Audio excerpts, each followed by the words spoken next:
diseases would just disappear rapidly, massive amounts of diseases, just if we had a famine every 10 years.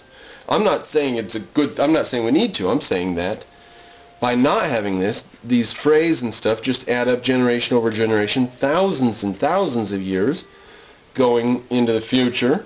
It's just going to get crazier and crazier, and we're going to have, medicine is going to be an ever-increasing problem.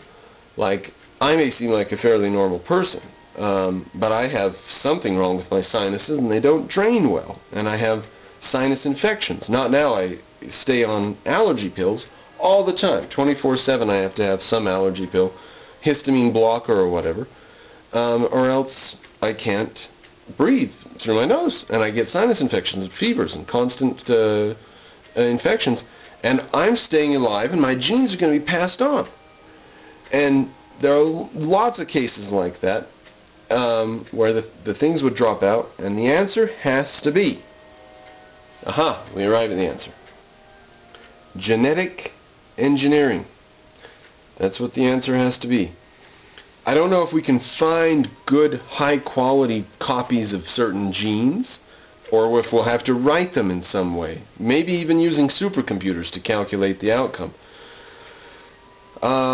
Or doing large batches of humans and then testing them in embryo, you know, test tube baby type things, and testing them for disease and stuff, and culling the ones that had certain bad signs or whatever. That's an option. It's going to be fought hard against, but this religious bit's going to have to be fought hard against. We got to quit resigning ourselves to these people and saying, well, there's for people who have religious opinions about that. Well, to hell with them.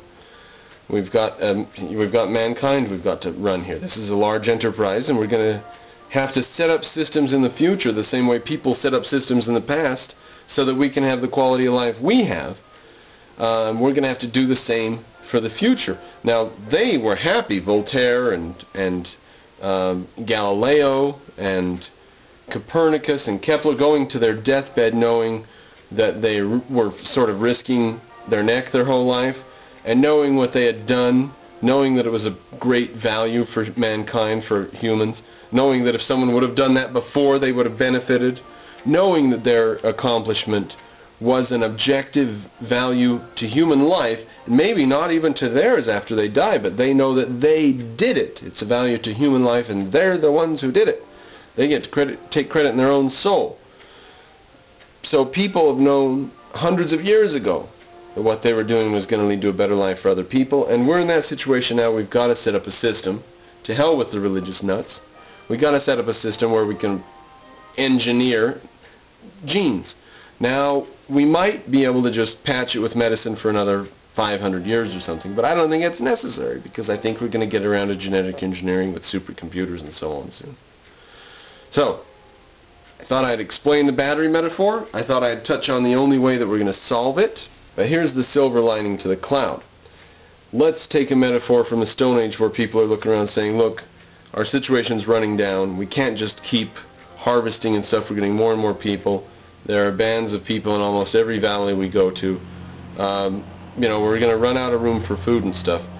Well, it's time for a paradigm shift. It's time to stop just harvesting from nature what it gives us, and to start manufacturing for ourselves what we need, namely, take seeds and put them in the ground where we want them and water them. So you can't find enough wheat or grapes or whatever this year. Grow some. What's what we're going to have to do with our genome. So you can't just harvest from the Pleistocene age. You can't just harvest from the ancient Stone Age, from before agriculture. The genome. Sorry. It's been harvested. It's run down. It's out of power. It's putt-putting. You're curing so many diseases that are so unnecessary. A little bit of foresight and technological effort could do a lot more to cure and prevent these. So, take it as you will. A thought for the future.